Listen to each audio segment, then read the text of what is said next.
अस्सलाम वालेकुम। Sindh online school में अवा शागिर्दनि खे भलीकार आवाया अवांजे इल्मी कीमे जो उस्ताद नजफ हैदर मेमण।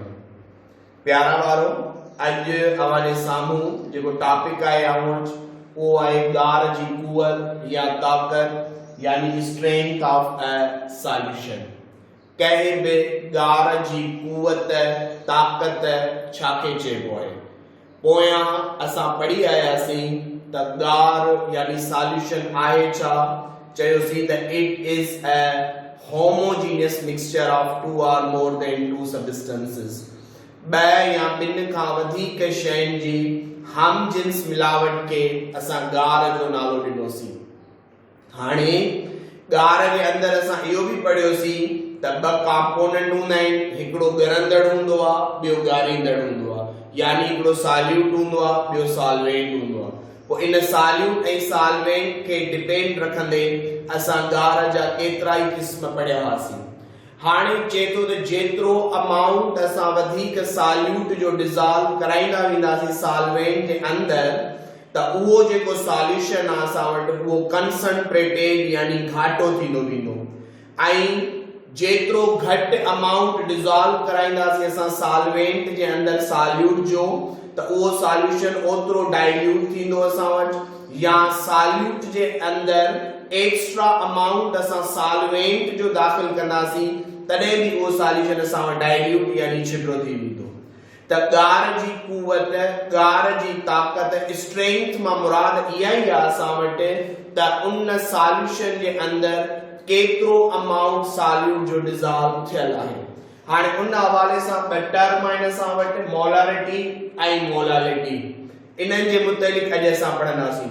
मोलारिटी छाखे था चऊं पिया?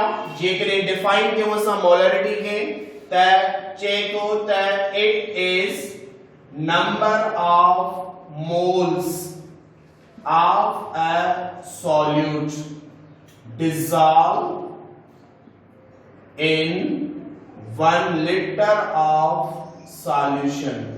चेतो त जेकॾहिं कंहिं बि सॉल्यूशन जो असां 1 लीटर खणूं, 1 लीटर खणी करे उन जे अंदर जेतिरा भी मोल असां सॉल्यूट जा डिज़ॉल्व करायूं त इहा जेका भी स्ट्रेंथ है सॉल्यूशन जी इन टर्म के सॾींदासीं असां मोलारिटी।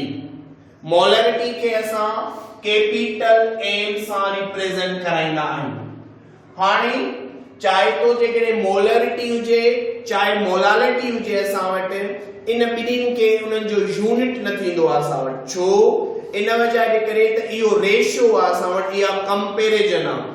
यानी मोल्स जी लीटर्स में या केजी में कंपैरिजन थी अचे पई त इन कंपैरिजन में उन्हनि जा यूनिट्स हिक ॿिए में कैंसिल थी था वञनि पिया, जंहिंजी वजह जे करे छा थो थिए पियो असां वटि इन जे कंहिं क़िस्म जो को बि यूनिट नथो रहे पियो। यानी पोइ जेकॾहिं असां मोलारिटी जो फार्मूलो लिखणु चाहियूं त मोलारिटी इज इक्वल टू छा थींदी असां वटि? इहा थींदी असां वटि मोल्स ऑफ सॉल्यूट यानी ॻरंदड़ जे मोलनि जो तइदाद। इन खे असां डिवाइड कराईंदासीं कंहिंसां? 1 लीटर ऑफ सॉल्यूशन।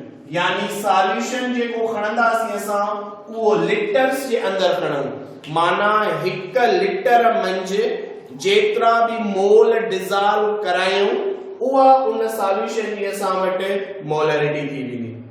मोलालिटी खे जेकॾहिं डिफाइन कयूं त मोलालिटी खे असां कीअं था डिफाइन करे सघूं?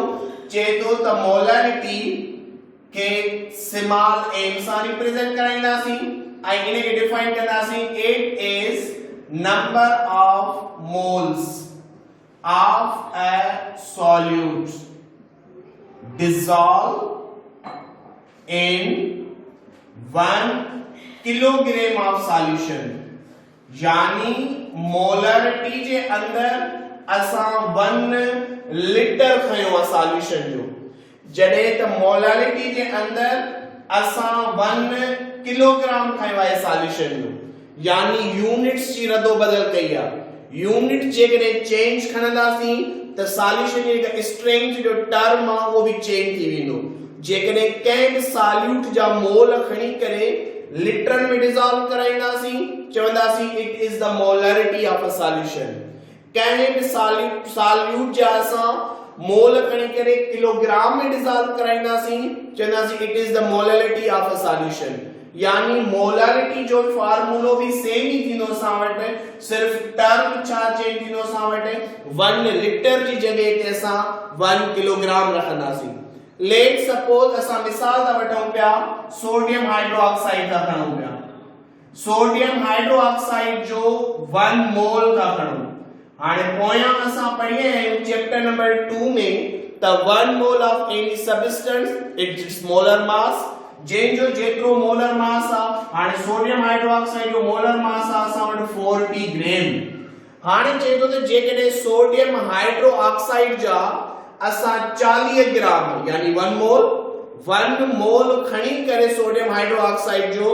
डिसॉल्व करायूं असां यानी 1 मोल के डिसॉल्व करायूं असां 1 लीटर में या ॿियनि लफ़्ज़नि में 40 ग्राम खणी करे असां इन्हनि खे डिसॉल्व करायूं 1 लीटर जे अंदर त इते जेको ठहंदड़ कंसंट्रेशन आ यानी स्ट्रेंथ ऑफ अ सॉल्यूशन आ असां वटि उहा छा चवराईंदी असां वटि मोलरिटी चवराईंदी पर जेकॾहिं साॻी जगह ते सोडियम हाइड्रोक्साइड जा 40 ग्राम खणी करे असां इन के 1 केजी में सॉल्यूशन जो लेके यूनिट केजी जी सूरत में खणूं था यानी वाटर जेको असां खणूं सॉल्वेंट जी तौर ते वो जेके 1 किलोग्राम में खणूं था त इहो जेको टर्म ईंदो असां वटि इहो टर्म असां वटि मोलरिटी चवराईंदो पर जेकॾहिं असां वाटर एज अ सॉल्वेंट खणी करे लीटर्स में था मयार कयूं त इहो टर्म असां वटि चवराईंदो मोलरिटी यानी मोलालिटी ऐं मोलरिटी ॿई टर्म साॻा आहिनि असां वटि ॿिन्हिनि में थोरो डिफरेंस आहे डिफरेंस सिर्फ छा जो आहे त जेको सॉल्वेंट असां खयो आहे इहो सॉल्वेंट असां कहिड़े यूनिट में खयो आहे आया इहो असां लीटर्स में खयो आहे या असां इहो किलोग्राम में खयो आहे हाणे पोयां असां पढ़ी आहियूं त 1 लीटर में थींदा आहिनि 1000 ml यानी 1000 मिलीलीटर एड़े नमूने सां 1 kg जे अंदर भी थींदा आहिनि असां वटि 1000 ग्राम यानी 1000 ग्राम यानी या त असां सॉल्वेंट ग्रामन में खणूं त इहा थींदी मोलरिटी जेकॾहिं सॉल्वेंट असां लीटर्स में या मिलीलीटर्स में खणूं त इहा शइ छा थींदी असां वटि मोलरिटी यानी इन ॿिन्हिनि शयुनि जी मदद सां असांखे कंहिं बि ॻार जी कुवत या स्ट्रेंथ जी मालूमात थी सघे थी पई उम्मीद पियो कयां त तव्हांखे मोलरिटी ऐं मोलरिटी मुतलिक़ सम्झ में अची वियो हूंदो thank U very much continue कंदो